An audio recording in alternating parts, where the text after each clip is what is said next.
네, 안녕하세요.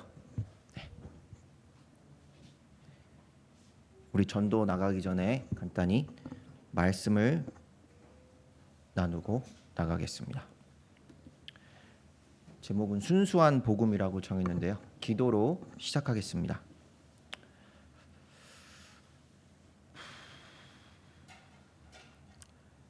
사랑하는 하나님 아버지, 우리에게 복음 전파에 이 귀중하고 막중한 사역을 맡겨주셔서 감사드립니다. 주님, 우리가 주님께서 한 혼들을 얼마나 사랑하시는지 그 마음을 우리가 주님으로부터 받고 성령님으로 충만한 가운데 복음을 전파하러 나갈 수 있도록 주님 도와주시옵시고, 주님께 쓰임 받는 것이 얼마나 축복된 일인지, 그리고 이 마지막 때일수록 얼마나 더 값진 일인지 더욱 그 사실을 상기하며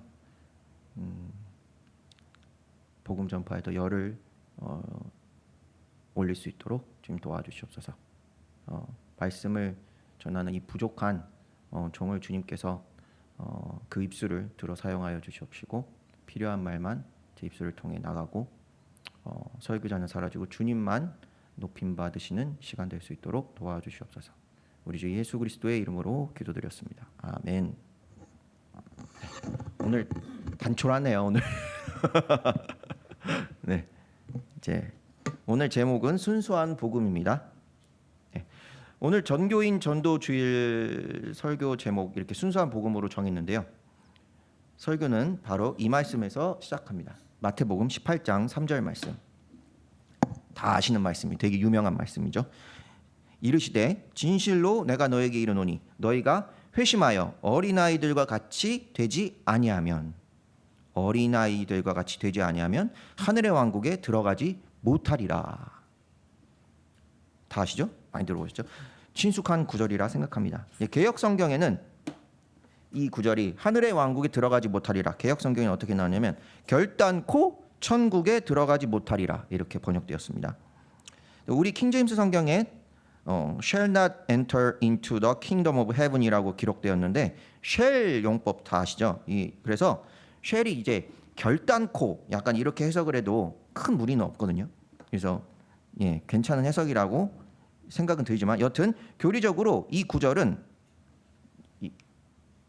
되게 이제 우리 세대주의 교리로 유명한 아주 기본적이고 기초적인 교리 잠깐 나누고 나가겠습니다.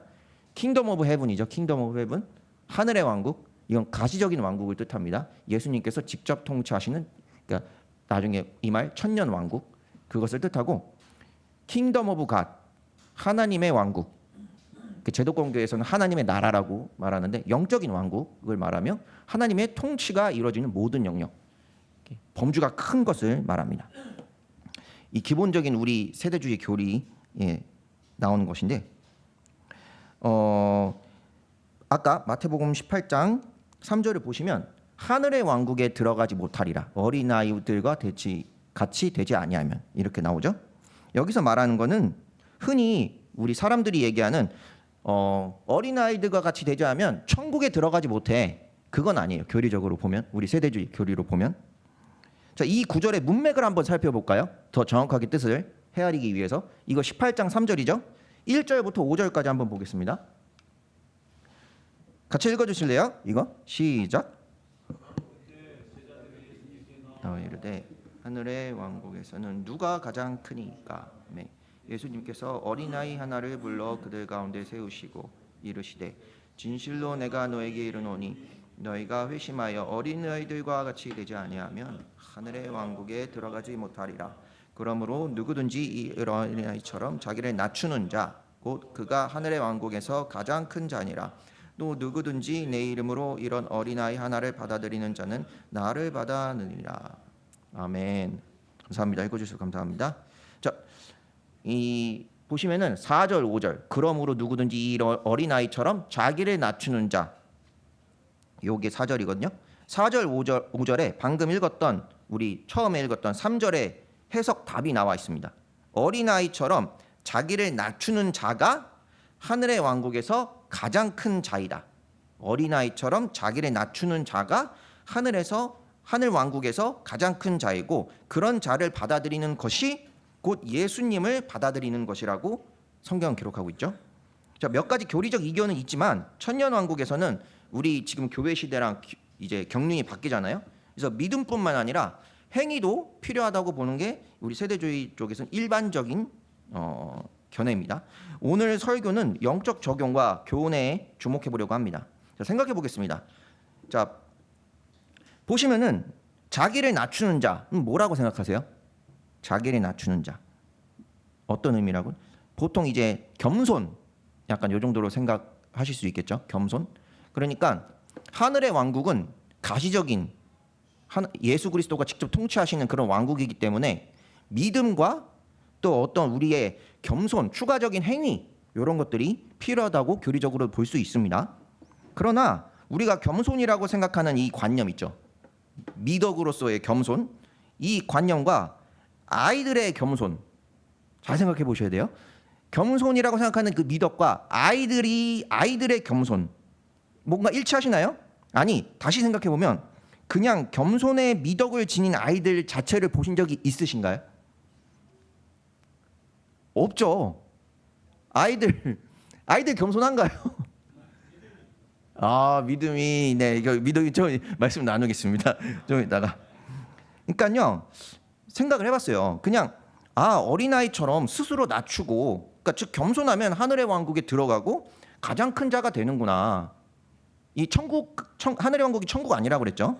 교리적으로는 일단 그래요. 근데 역시 이렇게 생각하는 거예요. 그냥 흔히 역시 겸손은 좋은 미덕이야. 이 정도 선으로 끝내면 뭔가 좀 이 해석을 하는 데 있어서 18장 3절 유명한 구절에 있어서 뭔가 부족한 감이 있다는 겁니다. 여러분 주변 아이들 한번 관찰해 보시기 바랍니다. 자세히. 아까 지금 다시 말씀드리지만 겸손하지 않습니다. 단연코. 그렇죠? 다 자녀 키워보셨죠? 제 아들 믿음이만 보더라도 겸손하지 않습니다. 오히려 교만하지 말라고, 너 교만하면 안 돼, 교만하면 안 돼. 시시때때로 교육을 시켜줘야 됩니다. 그렇죠? 훈육을 시켜줘야 됩니다. 진정한 겸손은 어른들도 하기 힘든 거잖아요. 그렇죠? 진정한 겸손은. 그렇다면 성경 말씀에 왜 어린아이처럼 자기를 낮추는 자라고 표현을 했을까요? 이 유명한 구절인데 우리는 그냥 겸손 정도로만 생각하고 있는데, 그렇죠?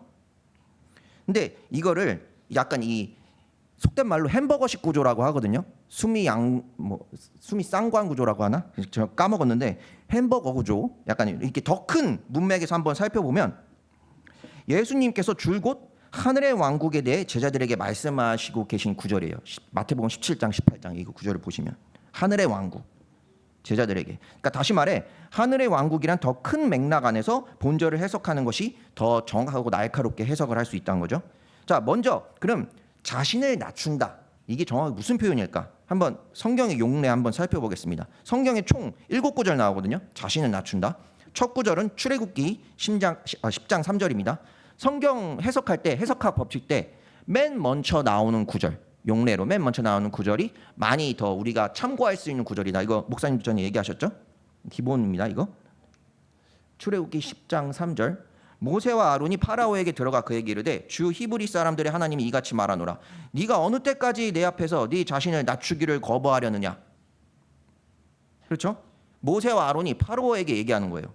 네가 파라오, 네가 어느 때까지 너 낮추기를 거부하려느냐. 내 백성을 가게 하여 그들이 나를 섬기게 하라. 이스라엘 백성 놔줘. 너 놔줘 이겁니다. 자, 문맥은 모세와 아론이 파라오에게 가서 자신을 낮추라고 경고하는 내용입니다. 자신을 낮춘다, 계속 기억해 주세요. 근데 이게 겸손일까요? 성경 처음에 나오는 이 용례가 그만 고집 부리고 이스라엘 백성 놔주라는 얘기인데, 여기서 자신을 낮춘다는 의미는 겸손의 미덕이라기보다는 항복에 가깝습니다. 너 그만 항복해. 그렇죠? 동의 안 하시나요? 절대적인 순종에 가깝습니다. 항복, 절대적인 순종이라 말할 수 있죠. 의미의 차이 잘 아시겠죠? 이런 겸손의 미덕 정도가 아닌 겁니다.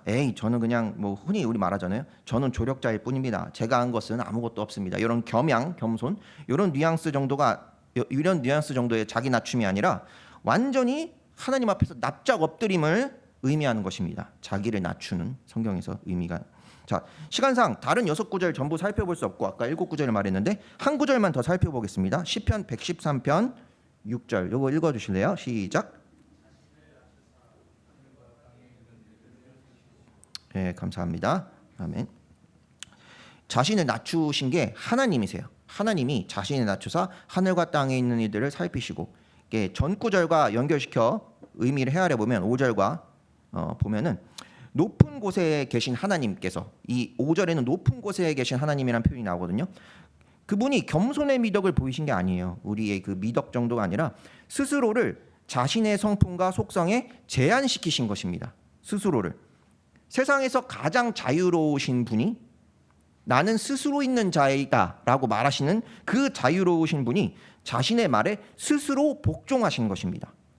말씀에 대한 절대적인 복종이라고 볼 수 있습니다. 신실하신 분이시니까요. 예수님의 갈보리 십자가 사건이 바로 자신을 낮추신 사건입니다. 겸양, 겸손, 미덕 정도의 의미가 아닌 것입니다. 이 사건을 어린아이의 존재하지도 않는 겸손과 연결시키기에는 좀 무리가 있습니다. 그렇죠? 아까 18장 3절 마태복음. 어린아이가 어찌 의지적으로 십자가의 고난의 무게를 감당할 수 있단 말입니까? 그렇죠?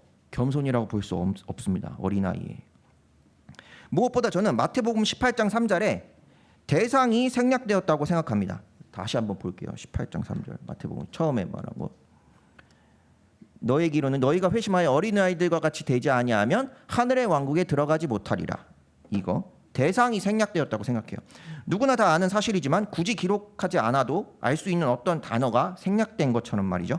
마치 에스더서에서 하나님이란 단어가 한 번도 나오지 않지만 그분의 섭리가 자연스럽게 이렇게 팝업북처럼 이렇게 팍 튀어나오는 것처럼 바로 하나님 앞에서를 우리 뭐라 그러죠? 코람데오라고 말합니다. 이 코람데오라는 문구가 아이들과 같이 되지 아니하면 요 앞에 생략되어 있는 것 같아요. 네. 그래서 그걸 넣으면은 좀 더 자연스러운 해석이 될 것 같아요.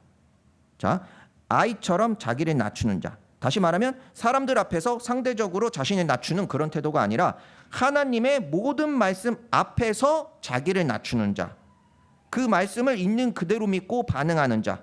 이의를 제기하지 않고 불평불만 갖지 아니하고 그대로 순종하는 자. 말씀 앞에 자신을 넙죽 엎드리고 항복하는 자. 이게 자기를 낮추는의 의미입니다. 어린아이의 존재하지도 않는 겸손 이런 게 아니라 진짜 자기를 낮추는의 성경적 용례의 의미가 이것을 의미합니다. 도덕이나 윤리 교과서에서 만날 수 있는 그런 겸손 말고 하나님 앞에서 자신을 낮추는 것은 이런 태도를 말합니다. 아멘이신가요? 자, 아무도 아멘 안 해주시죠. 그래서 저는 아이들의 이런 태도를 겸손이라 명명하지 않고 따르게 좀 말해보겠습니다. 순수라고 이름을 붙였습니다. 다시 말씀드리면 순수하지 아니하면 어린아이들과 같이 되지 않으면 말을 바꾸면 순수하지 아니하면 하늘의 왕국에 들어가지 못하리라. 이렇게 한번 바꿔봤습니다. 그러면 순수라는 용례를 한번 알아보고 복음과 어떤 관련이 있으며 우리에게 무슨 교훈을 주는지 한번 살펴보겠습니다. 순수라는 단어를 검색해보면 총 42구절 나오는데요. 아시다시피 순수는 영어로 pure입니다. 아주 쉬운 단어죠. 맨 처음 사용된 구절이 출애굽기 27장 20절인데 살펴보겠습니다. 같이 읽어보실래요? 시작. 자손에게 명령하여 그들이 등불에 쓰기 위해 올리브로 찧어 만든 순수한 기름을 내게 가져오게 함으로써 항상 등불이 타게 하여주고. 네, 여기서 순수한 기름 나옵니다. 하나님께서 성소에서 쓰일 기름에 대해 순수하다고 표현하십니다. 성소 안에 있는 등불 뭘 상징하죠? 성령님이죠. 그렇죠? 성령님인데 하나님 자체가 순수하신 분이십니다. 이 구절 말고도 다른 구절이 나오는데요. 성령님 상징하는데 성령님이 순수하시다고 하는 거니까 하나님 자체가 또 순수하신 분이십니다. 이 밖에 구약의 여러 구절들에서 이 순수라는 단어는 제사 관련 기구들에 많이 붙었습니다. 아까 42구절이라고 했죠. 한 20구절 정도가 제사 관련된 이런 그릇, 기명 뭐 이런 것들에 순수라는 게 단어가 붙었습니다. 또한 욥기서에서는 어떻게 쓰였는지 보겠습니다. 욥기 8장 6절. 제가 읽을게요. 또 네가 순수하고 곧바르면 이제 그분께서 반드시 너를 위해 깨어나사 네 의가 거하는 처소를 형통하게 하시리니. 욥기서에선 이 순수함이 사람에게 쓰였습니다. 그렇죠? 하나님이 보시기에 순수하고 곧바르면이라는 말이 포인트입니다. 하나님이 보시기에 순수하고 곧바르면. 본절에서 순수하다는 단어의 의미는 하나님 앞에서 올바르다 정도로 해석할 수 있을 것 같은데요. 왜냐하면 보시면은 순수하고 곧바르면 이 병행구절이잖아요. 병행구절 의미 비슷한 거예요. 예, 그래서 올바르다 정도로 해석하시면 될 것 같고 시편 자 문제의 구절 한번 보겠습니다. 우리 킹제임스 성경 진영의 문제의 구절 시편 12편 6절 주의 말씀들은 순수한 말씀들이니 흙 도가니에서 정제하여 7번 순수하게 만든 은 같도다. 이 6절이랑 7절 함께 하나님께서 말씀을 보존해 주신다는 강력한 근거 구절 우리 진영에서 애용하는 구절입니다. 다 아시다시피. 근데 반대 진영으로부터는 또 맹폭당하고 있는 구절이기도 해요. 네, 아무튼 말씀이 순수하다고 표현되었습니다. 보시죠. 순수한 말씀들. 이 구절만 나온 게 아니라 말씀이 순수하다는 표현이 꽤 많이 나와요. 자, 보셨다시피 순수한 것은 사람만이 아니라 사물, 다른 어떤 관념적인 것에도 사용되었습니다. 더구나 주의 말씀은 실제적인 것이죠. 또 요한복음 1장에 의하면 그 말씀이 우리 주 예수 그리스도이시기 때문에 더더욱 순수하다는 표현을 쓰지 못할 이유가 없습니다. 계속 보겠습니다. 순수한 그 말씀 시편 19편 8절 주의 법규들은 올발라서 마음을 기쁘게 하고 주의 명령은 순수하여 눈을 밝게 하는도다. 시편 119편 140절 이거 읽어주실래요? 시작.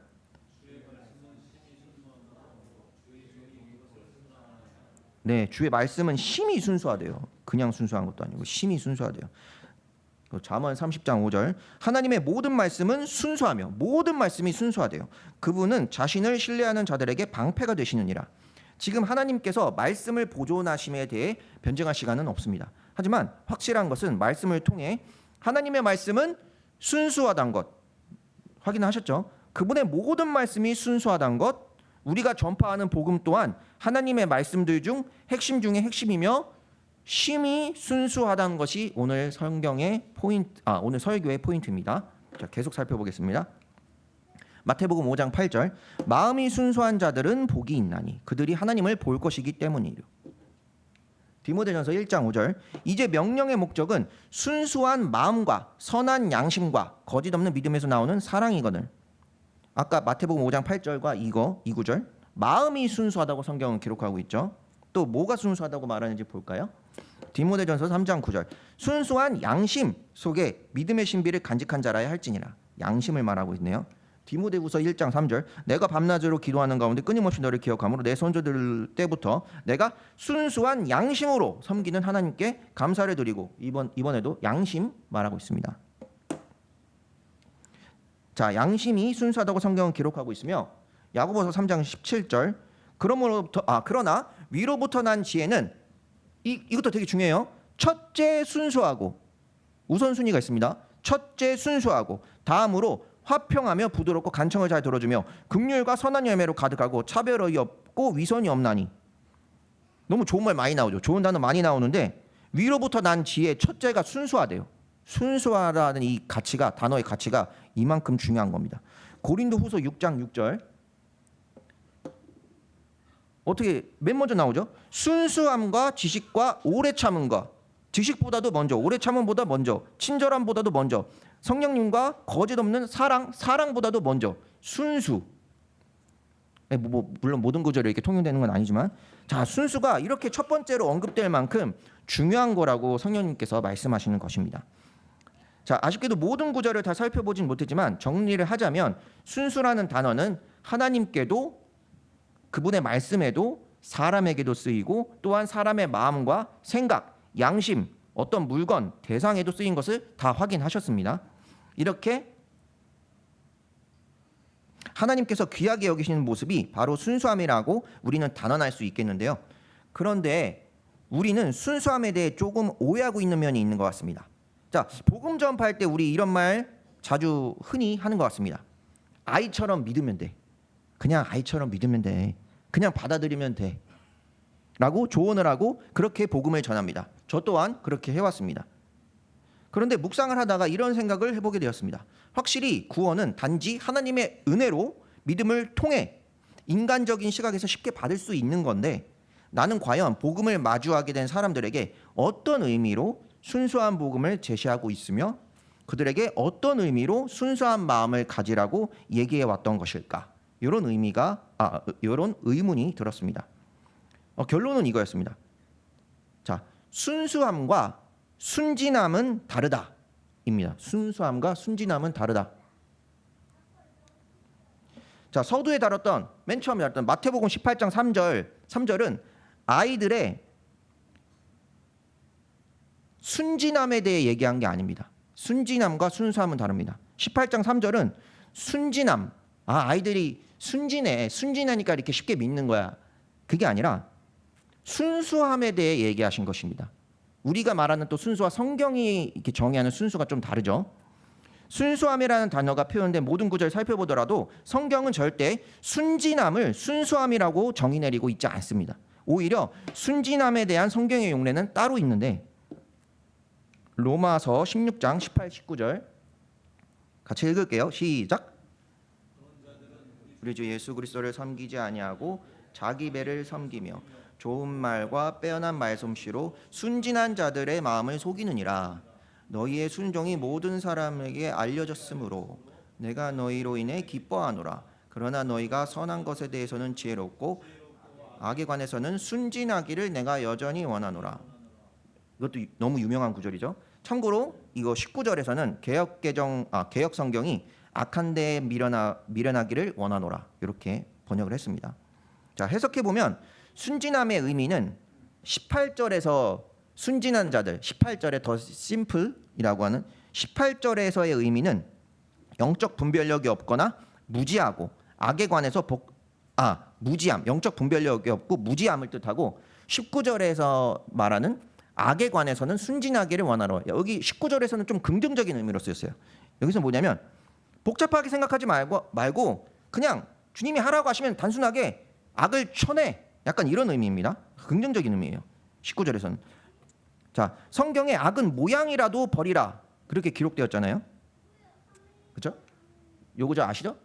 살전 5장 22절 악의 모든 모양을 삼가라. 자, 순진함의 두 번째 의미, 제가 아까 말씀드린 단순하게 악을 이렇게 쳐내는 그런 단호함의 의미는 긍정적이지만, 첫 번째 의미 다시 보실게요. 첫 번째 로마서 16장 18절에 예수 그리스도를 섬기지 아니하고 자기 배를 섬기며 좋은 말과 빼어난 말솜씨로 순진한 자들의 마음을 속이느니라. 여기서 순진함은 부정적인 의미예요. 그렇죠? 영적 분별력, 지각이 없고 무지한 자들.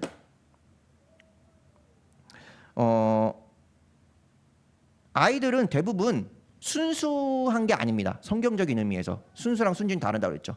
아이들은 순진합니다. 순진. 모릅니다.